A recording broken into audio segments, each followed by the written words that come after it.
नमस्कार, आप देख रहे हैं देवभूमि समाचार और मैं आपके साथ प्रियंका मलिक हाजिर उत्तराखंड की तमाम छोटी बड़ी खबरों के साथ। लेकिन खबरों का रुख करने से पहले एक नजर डालते हैं हेडलाइंस पर।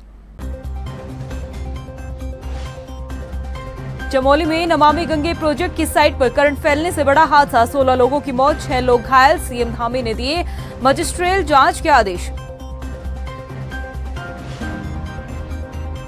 हरिद्वार क्षेत्र में आई बाढ़ के बाद हालातों का जायजा लेने लक्सर पहुंचे प्रभारी मंत्री सतपाल महाराज। प्रभावितों को दिया मदद का भरोसा, 2 महीने तक बिजली बिल माफ करने का आश्वासन। अंकिता हत्याकांड के विरोध में कांग्रेसियों ने किया सचिवालय घेराव, सरकार पर लगाया अपराधियों को संरक्षण देने का आरोप, वीआईपी के नाम को उजागर करने की भी मांग। और ऑनलाइन ठगी का शिकार होकर गंवा रहे अपनी जमा पूंजी, इंश्योरेंस और हेली सेवा की टिकट बुकिंग में भी फर्जीवाड़ा। खास रिपोर्ट में देखिए कैसे होता है साइबर फ्रॉड। हेडलाइंस के बाद बुलेटिन में खबर विस्तार से। चमोली में चल रहे नमामि गंगे प्रोजेक्ट की साइट पर करंट फैलने से एक बड़ा हादसा हुआ है और इस घटना में कई लोगों की मौत हो चुकी है और करंट की चपेट में आने से कई लोग झुलस भी गए। मुख्यमंत्री पुष्कर सिंह धामी ने करंट से लोगों की मौत के मामले में मजिस्ट्रियल जांच के आदेश दे दिए हैं। यह रिपोर्ट देखिए।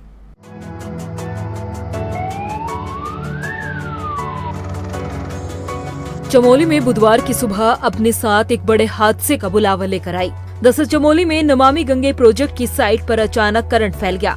दर्दनाक हादसे में 16 लोगों की मौत हो गई, कई लोग बुरी तरह से झुलस गए। हादसे में पीपलकोटी चौकी प्रभारी प्रदीप रावत और होमगार्ड मुकंदी लाल भी शामिल है। आपको बता दें कि नमामि गंगे प्रोजेक्ट की साइट पर जिस वक्त ये हादसा हुआ उस समय साइट पर 24 लोग मौजूद थे। बताया जा रहा है कि साइट पर बीती रात को बिजली का तीसरा फेज डाउन हो गया था। बुधवार की सुबह जब तीसरे फेज को जोड़ा गया तो उसके बाद सीवरेज ट्रीटमेंट प्लांट परिसर में करंट तोड़ गया, जिसके बाद वहां कई लोग इस करंट की चपेट में आ गए। प्रत्यक्षदर्शी ने बताया कि रात में यहां रहने वाले केयरटेकर का सुबह जब फोन नहीं लग रहा था तो परिजनों ने साइट पर जाकर खोजबीन की। तब सामने आया कि केयरटेकर की करंट लगने से मौत हो गई। वहीं इस हादसे के बाद मुख्यमंत्री पुष्कर सिंह धामी ने करंट से लोगों की मौत के मामले में मजिस्ट्रियल जांच के आदेश दिए हैं। इस घटना के मजिस्ट्रियल जांच के आदेश कर दिए गए हैं। में जो भी हताहत हुए हैं उन सभी को हम भगवान से प्रार्थना करते हैं अपने श्री चरणों में स्थान दे, उनके पारिवारिक जनों को इस दुख को सहने की शक्ति प्रदान करे और जो भी बचाव के काम है वो सरकार के द्वारा, प्रशासन के द्वारा वहाँ पर किए जा रहे हैं। इस हादसे में लापरवाही किसकी रही ये तो जांच में पता चल ही जाएगा, मगर इस घटना ने कई जिंदगियां छीन ली और कई अपनों को अपनों से जुदा कर दिया, जो बेहद ही दर्दनाक है।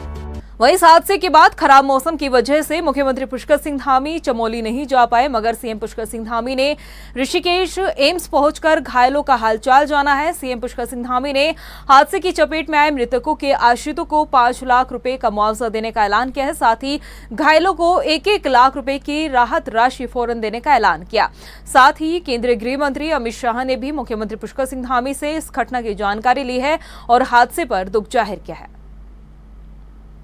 हरिद्वार रुड़की में आई बाढ़ की स्थिति का जायजा लेने के लिए हरिद्वार प्रभारी और कैबिनेट मंत्री सतपाल महाराज लक्सर पहुंचे, जहां उन्होंने बाढ़ प्रभावित इलाकों का जायजा लिया है। मेन बाजार पहुंचकर मंत्री सतपाल महाराज ने बाढ़ प्रभावितों को हर संभव मदद का आश्वासन दिया है।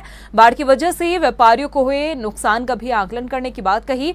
इसके साथ ही बाढ़ग्रस्त इलाकों को देखने के बाद उन्होंने मुख्यमंत्री पुष्कर सिंह धामी से आग्रह किया है कि जो क्षेत्र में पानी में डूब चुके हैं उन्हें आपदाग्रस्त क्षेत्र घोषित किया जाए। साथ ही लोगों के 2 महीने के बिजली के बिल को माफ किया जाए। बैंक की जो वसूली है उस पर भी तत्काल रूप से रोक लगा दी जाए।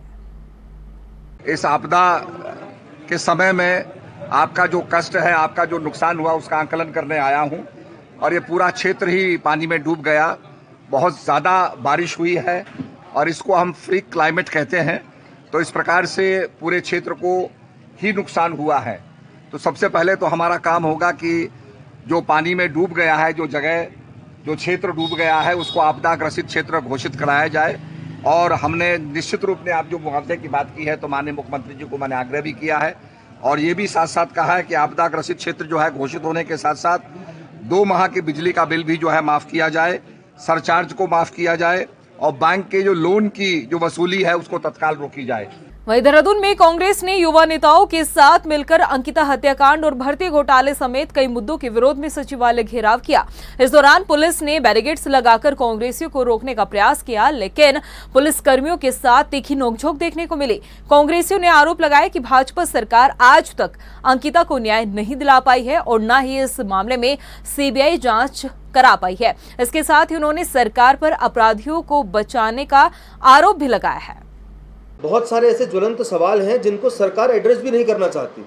आप देखिए, अंकिता भंडारी प्रकरण हुआ, पूरा प्रदेश, पूरी देश दुनिया में शर्मसार हुआ। हमारी बहनों की सुरक्षा में संदेह है इस समय प्रदेश में, लेकिन वीआईपी के नाम पर खुलासा करने की दिशा में सरकार ने कोई कदम नहीं उठाया। हम बार बार रिक्वेस्ट करते करते थक गए, हम प्रदर्शन करते करते हमने कई बार प्रदर्शन किए, लेकिन जो प्रचंड बहुमत की सरकार है वो ऐसे अहंकार में है कि वो इस प्रकरण को और इस प्रकरण में जवाबदेही तय करने को गंभीर नहीं मानती। उन्होंने आज तक सीबीआई जांच की संस्तुति नहीं करी। किरण नेगी को हम नहीं भूले, पिंकी को हम नहीं भूले, और अब अंकिता हत्याकांड जिसमें अंकिता मरने से पहले अपने मित्र को एक मैसेज भेजती है कि वीआईपी को एक्स्ट्रा सर्विसेज देने के लिए मुझे किया जा रहा है। डीएम 2 बार अपने स्टेटमेंट चेंज करता है, एसटीएफ का अधिकारी स्टेटमेंट चेंज करता है, और फॉरेंसिक जांच के सारे सबूतों को डोजर चला के आग जला के नष्ट कर दिया जाता है। ऐसे में हमारा हक है और पूरे उत्तराखंड की जनता का हक है कि उस वीआईपी का नाम का खुलासा हो, जिसके कारण हमारी पहाड़ की बेटी के संग इतना बड़ा जघन्य अपराध हुआ, उत्तराखंड की बेटी के साथ जघन्य अपराध हुआ है। इस हाईटेक जमाने ने लोगों के काम को बेहद आसान कर दिया। घर बैठे ही आप टिकट बुक करवा सकते हैं, इंश्योरेंस करवा लेते हैं, बिल पेमेंट्स भी कर देते हैं। लेकिन जरा ठहर जाइए, ऑनलाइन सिस्टम ने जितना आसान आपके जीवन को बना दिया है, उतना ही आसान ठगों का आप तक पहुंचना भी हो गया है। ऐसा ही राष्ट्रीय स्तर के ठगों का उत्तराखंड पुलिस ने बड़ा खुलासा किया है। ये रिपोर्ट देखिए। हो जाइए सावधान, कहीं आप तो नहीं हो रहे ठगी के शिकार, कहीं ठग आपको तो नहीं लगा रहे चूना। हमारा मकसद आपको डराना नहीं बल्कि सावधान करना है, सतर्क करना है। ऑनलाइन के इस दौर में जहां लोगों के लिए घर बैठे काम करना आसान हो गया है, तो वहीं ठगों के लिए आपको ठगना भी उतना ही आसान हो गया है। देश भर में कई ऐसे गिरोह हैं जो आपकी गाढ़ी कमाई को रातों रात आपसे उड़ा ले जाते हैं, आपको चूना लगा जाते हैं। ऐसे ही राष्ट्रीय स्तर के 2 मामलों का उत्तराखंड पुलिस ने खुलासा किया है जो आपको हैरान कर देगा। पहला मामला हेलीकॉप्टर सेवा फर्जी वेबसाइट का है, तो दूसरा बीमा पॉलिसी से जुड़ा है। केदारनाथ हेली सेवा के नाम से फर्जी वेबसाइट बनाकर लोगों को ठगने वाले जालसाज पूरे देश में वारदात को अंजाम दे रहे थे। हेली सेवा के नाम पर जो ठगी की गई, उसमें देश भर में चल रहे 41 वेबसाइट को अब ब्लॉक किया गया। नवादा और नालंदा बिहार से 3 आरोपियों को गिरफ्तार किया गया। इनके खिलाफ देश भर में 6100 शिकायतें दर्ज हैं। देश के अलग अलग राज्यों में 280 मुकदमे हो चुके हैं। इस संबंध में उत्तराखंड के डीजीपी की ओर से सभी राज्यों के डीजीपी को पत्र लिखा जा रहा है। आरोपियों के खिलाफ गैंगस्टर की कार्रवाई करते हुए उनकी संपत्ति भी जब्त की जाएगी। तो हमारे एसटीएफ के साइबर क्राइम थाने ने जो है इसमें इन्वेस्टिगेशन किया और एक बहुत बड़ा गैंग पकड़ा है नालंदा और नवादा बिहार से। उसमें gang leader Neeraj Kumar identify हुआ है और इनके पास से बहुत सारे मोबाइल, सिम कार्ड, आधार कार्ड फर्जी सब मिले हैं और इनके खिलाफ पूरे जब इन मोबाइलों को, आधार कार्ड का और सिम कार्ड का पूरा एनालिसिस किया गया तो देश भर में इनके खिलाफ 6100 शिकायतें हैं और 280 एफआईआर दर्ज पाई गई हैं। वही दूसरा मामला इंश्योरेंस स्कैम से जुड़ा है। पिछले 6-7 सालों से गाजियाबाद, नोएडा से चल रहा बीमा के नाम पर धोखाधड़ी का काम, जिसका अब खुलासा किया गया है। इंश्योरेंस के नाम पर धोखाधड़ी का पुलिस ने खुलासा किया। उत्तराखंड एसटीएफ की टीम ने पिछले महीने दिल्ली से एक मास्टरमाइंड अजीत राठी को गिरफ्तार किया, जो दिल्ली एनसीआर से पिछले 6-7 साल से इंश्योरेंस के नाम पर धोखाधड़ी का काम चला रहा था। धोखाधड़ी में 42 लाख गंवाने वाले एक 82 साल के शख्स ने एफआईआर दर्ज कराई थी। टीम द्वारा मामले की जांच करने पर पता चला कि 1400 शिकायतें और 72 एफआईआर दर्ज की गई हैं। इनमें तेलंगाना से 32, यूपी से 13, तमिलनाडु से 7, दिल्ली से 5, हरियाणा से 4 और 24 अन्य राज्यों से एफआईआर दर्ज है। ये गैंग पूरे भारत में बीमा पॉलिसी, प्रीमियम मनी, रिकवरी आदि के नाम पर लोगों को ठगने का काम करते थे। साथ ही एसटीएफ की टीम द्वारा जल्द ही गिरोह के अन्य सदस्यों को भी गिरफ्तार किया जाएगा। हमारे यहाँ एक कंप्लेनेंट आए थे 82 साल के, उनके साथ 42 लाख का इंश्योरेंस के नाम पे फ्रॉड हो गया। वो बेचारे कई सालों तक ये समझ करके जेन्युइनली कि मेरी बीमा किस्तें जा रही हैं, इनमें किस्तें भरते रहे। और तब जब उसको पता चला तो उसने हमारे साइबर थाने को रिपोर्ट किया। तो इसमें हम एक गैंग लीडर पकड़ करके लाए अजीत राठी गाजियाबाद से, जिसके पास से हमें बहुत सारे मोबाइल मिले हैं, सिम कार्ड मिले हैं। और उसके खिलाफ इन मोबाइल और सिम कार्ड के डाटा के बेसिस पे हमने जब मिलान किया है तो 1400 शिकायतें और 72 FIR मिले हैं देश भर में। तो इसके खिलाफ भी हम लोग गैंगस्टर एक्ट में कार्रवाई करेंगे और सभी DGPs को लिखेंगे कि वो लोग भी अपने स्टेट के केसेस जो है वो करें, और इसके जो बाकी मेंबर्स हैं उनको भी गिरफ्तार करके लाएंगे। बता दें कि देश भर में लोगों को ठगी का शिकार बनाने वाले गिरोह का उत्तराखंड पुलिस ने बड़ा खुलासा किया। अब इनसे इनकी चेन के बारे में पता लगाया जाएगा कि आखिर ऐसे गिरोह और कहां-कहां चल रहे हैं जो लोगों को ठगने का काम कर रहे हैं।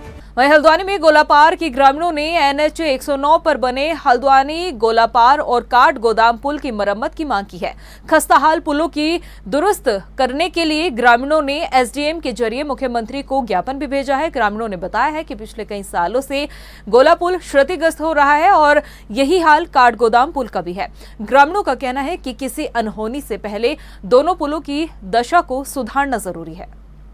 गोलापार हल्द्वानी पुल और काड़ोदाम पुल वो एक मात्र कुमाऊं द्वार को जोड़ता है, कुमाऊनी द्वार को जोड़ता है। और पूर्व में माननीय मुख्यमंत्री जी ने भी उसमें निरीक्षण किया था और काम चलवाया था। और उस काम जो काम कार्य हुआ था वो बिल्कुल ज्यों का त्यों है, कोई इसमें रिप्लाई नहीं हुआ, ना उसमें कोई रिस्पॉन्स अच्छा मिला। और फिर आज पुल इस तादार में है कि कभी भी कोई बड़ी दुर्घटना हो सकती है। हम प्रशासन से मांग की है, अगर शीघ्र ही उस पुल का रिपेयरिंग या किसी तरीके से उसको सही नहीं किया गया, अगर उस पुल को सही नहीं किया गया तो हम उग्र आंदोलन करेंगे। उत्तरकाशी में सियोनी गांव के ग्रामीण उफनती नदी के बीच ट्रॉली से सफर करने को मजबूर है। दरअसल भारी बारिश की वजह से नदी पर बनी ये लकड़ी का जो पुल है वो पूरी तरह से क्षतिग्रस्त हो चुका है और बह चुका है। नदी को पार करने के लिए कोई और वैकल्पिक साधन भी नहीं है, जिसकी वजह से ग्रामीण जर्जर तारों पर लटकती ट्रॉली से नदी पार करने को मजबूर है। प्रशासन से शिकायत के बाद भी समस्या का समाधान नहीं हो पाया है। हम सोना गांव के रहने वाले हैं। यहाँ पे जो है हमारे यहाँ ये ट्रॉली लगी हुई है, ये किसी काम की नहीं है। इसके सारे जो है तार तोर सारे वो हो रखे हैं। परसों नदी बढ़ी हुई थी तो सारे जो है पानी पूरा टच हो गया नदी में। फिर भी हमने अपनी जान को जोखिम में डाल के फिर बार बार जा रहे हैं। स्कूल के बच्चे आ रहे हैं यहाँ से, उनके लिए भी बहुत दिक्कत है। फिर लेडीज आ रही है, वो नहीं आ पा रहे। हम नौकरी करें या मतलब अपने बच्चों को इधर उधर लाएँ हैं, हमारे लिए रास्ते का बहुत दिक्कत है। हमारे उधर का भी रास्ता है वो भी बंद हो रखा है, उधर भी कोई वो नहीं है। यहाँ पे बहुत दिक्कत हो रही है, हमें बहुत ज़्यादा दिक्कत हो रही है। प्रशासन तो सो रखा है, प्रशासन को कोई मतलब नहीं है कौन क्या कर रहा है कौन क्या नहीं है। प्रेमी, प्रेमिका और सांप। प्रेम की एक ऐसी कहानी जहां प्रेमी को रास्ते से हटाने के लिए प्रेमिका ने नाक का सहारा लिया। सुनकर आपको हैरानी जरूर हो रही होगी, लेकिन ऐसा हुआ है। ये जो रिपोर्ट हम आपको दिखाने जा रहे हैं, इसे देखकर आपके भी होश उड़ जाएंगे। प्रेमी, प्रेमिका और सांप, क्या विश्वास करके किया पाप? नागिन से कम नहीं प्रेमिका, अपने ही प्यार को दिया धोखा। एक प्रेम कहानी ऐसी जिसे सुनेंगे तो आपका भी प्यार से भरोसा उठ जाएगा। एक प्रेमिका ऐसी जो किसी जहरीली नागिन से कम नहीं। दरअसल ताजा मामला कुछ ऐसा ही सामने आया है हल्द्वानी से, जहां अंकित नाम के होटल कारोबारी की हत्या की गई। पुलिस ने हत्या का खुलासा किया तो सबके होश उड़ गए। अंकित को मौत के घाट किसी और ने नहीं बल्कि उसकी प्रेमिका माही ने ही उतारा, और इस वारदात को अंजाम देने के लिए माही ने अच्छी खासी प्लानिंग तैयार की। दरअसल अंकित को मौत के घाट उतारने के लिए सपेरे से संपर्क किया गया और फिर इस वारदात को अंजाम दिया गया। अंकित के दोनों पैरों पर सांप के काटने के निशान को देखकर पुलिस ने मामले की गहनता से जांच की तो पूरा मामला उजागर हो गया। 15 तारीख को तीन पानी के पास एक कार में पिछली सीट पे एक डेड बॉडी मिली। उसमें कोई चोट के निशान नहीं थे और कोई भी ऐसा साक्ष्य नहीं मिल रहा था। इसका जब मालूम किया तो अंकित चौहान ये युवक का नाम पता चला और इसके आपका पैनल से इसका पोस्टमार्टम करवाया गया। इसमें कुछ चीज़ें सस्पिशियस लग रही थी, क्योंकि एक तो पिछली सीट पे डेड बॉडी मिली थी, लेकिन जब पोस्टमार्टम रिपोर्ट आई तो उसमें क्योंकि उसके दोनों पैरों में आपका एक छोटा सा एक निशान था जो सांप से काटे जाने की उम्मीद डॉक्टरों द्वारा इसमें परिलक्षित की गई। अंकित के मोबाइल की कॉल डिटेल खंगाली गई तो माही आर्या का नाम सामने आया। माही की कॉल डिटेल खंगाली तो सपेरे रमेश नाथ का नंबर सामने आया। इसके बाद हत्या की तस्वीर साफ होती चली गई।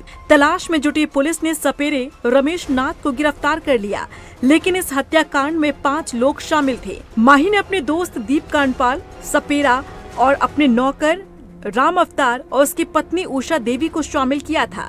सपेरे को पुलिस ने गिरफ्तार कर लिया है, लेकिन बाकी 4 लोग फरार हैं। कॉल डिटेल्स की चेकिंग की गई। इसमें एक महिला पे शक व्यक्त किया गया था, वो माही करके, उसका पूरा नाम माही उर्फ डॉली है। पुलिस द्वारा जब उसकी कॉल डिटेल चेक की गई तो उसमें एक नया नंबर निकल के आया जो रमेश नाथ का था, और वो एक सपेरा है। तो एक सपेरा का रात को इतनी देर बात करने का औचित्य क्या है, इसलिए जब उसका पूरा हम लोगों ने चेक किया तो ये पता चला कि ये आपका माही के घर में अक्सर आता था स्कूटी से, और उस दिन उसके 4-5 फेरे उसमें दिखाई दिए माही के घर के आसपास के सीसीटीवी में। पुलिस इसकी तलाश कर रही थी। आज पुलिस द्वारा इसको गिरफ्तार किया गया। माना जा रहा है कि माही और दीप कनपाल का प्रेम प्रसंग चल रहा था। इसी कारण से माही ने अंकित को बीच रास्ते से हटाने का प्लान तैयार किया और हत्या के लिए सांप का सहारा लिया। बहरहाल पुलिस मामले में जांच कर रही है, लेकिन देखना होगा कि चारों आरोपियों तक पुलिस कब तक पहुंच पाती है। हल्द्वानी के सर्किट हाउस में जिला पंचायत अध्यक्ष के नेतृत्व में पंचायत बोर्ड की बैठक हुई है। बैठक में जिला पंचायत की नैनीताल जिले में कई जगह अतिक्रमण मुक्त कराई गई जमीन के साथ ही लीज पर दी गई जमीनों की लीज खत्म होने पर और उन जमीनों पर कब्जा लेने को चर्चा हुई है। वहीं क्षेत्र की अन्य समस्याएं जैसी कूड़ा निस्तारण, ग्रामीण क्षेत्रों में सोलर लाइट लगाने पर भी मंथन किया गया है। बैठक को लेकर जिला पंचायत अध्यक्ष बेला तोलिया ने बताया कि ग्रामीणों को अपने क्षेत्र के विकास को लेकर भी काफी जोर दिया गया है और उस पर विचार विमर्श भी किया गया है। अतिक्रमण को भी हम नोटिस देके उनको हटा रहे हैं जो भी हैं, क्योंकि पहले से जो लीज पे चला आ रहा है वो 60-60 सालों के लिए लीज पे दी गई है, और फिर वो किसी के नाम ट्रांसफ़र हो गई तो उस पर भी हम संज्ञान दे रहे हैं और उनको नोटिस दे रहे हैं। शासन को भी लेटर भेज रहे हैं कि हमें ऐसा स्थान दिया जाए ताकि दूरस्थ क्षेत्र से, जैसे बेताल घाट है, रामगढ़ है, वहाँ से जो कूड़ा गाड़ी आती है वो हल्द्वानी बहुत दूर हो जाता है, तो हम शासन से स्थान मांग रहे हैं। उधम सिंह नगर के दिनेशपुर में दिव्यांग किशोर ने आत्महत्या कर ली है। किशोर का शव घर की गली में फांसी से लटकता हुआ मिला है। पुलिस ने मौत के कारणों को जांचने के लिए शव का पोस्टमार्टम कराया है। वहीं परिवार में भी इस हादसे के बाद से कोहराम मचा हुआ है। आपको बता दें कि दिनेशपुर से लगातार सुसाइड के मामले सामने आ रहे हैं। ऐसे में पुलिस छात्रों और अभिभावकों की काउंसलिंग करने की भी बात कर रही है। प्रकरण की सूचना 112 से भी और फोन द्वारा भी मुझे मिली कि किसी बालक द्वारा रस्सी का फंदा लगा के आत्महत्या कर ली है। इस सूचना पे हमारे वहाँ से SI मनोज गए हुए थे और उनके द्वारा पंचायतनामे की कार्रवाई की गई और पोस्टमार्टम के लिए शव को मोर्चरी भेज दिया गया। प्रदेश की खबरों में इतना ही। फिर हाजिर होंगे कुछ खास खबरों के साथ। तब तक के लिए मुझे दे इजाजत। नमस्कार। चमोली में नमामि गंगे प्रोजेक्ट की साइट पर करंट फैलने से बड़ा हादसा, 16 लोगों की मौत, 6 लोग घायल। सीएम धामी ने दिए मजिस्ट्रियल जांच के आदेश। हरिद्वार क्षेत्र में आई बाढ़ के बाद हालातों का जायजा लेने लक्सर पहुंचे प्रभारी मंत्री सतपाल महाराज। प्रभावितों को दिया मदद का भरोसा, 2 महीने तक बिजली बिल माफ करने का आश्वासन। अंकिता हत्याकांड के विरोध में कांग्रेसियों ने किया सचिवालय घेराव, सरकार पर लगाया अपराधियों को संरक्षण देने का आरोप, वीआईपी के नाम को उजागर करने की भी मांग। और ऑनलाइन ठगी का शिकार होकर गंवा रहे अपनी जमा पूंजी, इंश्योरेंस और हेली सेवा की टिकट बुकिंग में भी फर्जीवाड़ा। खास रिपोर्ट में देखिए कैसे होता है साइबर फ्रॉड।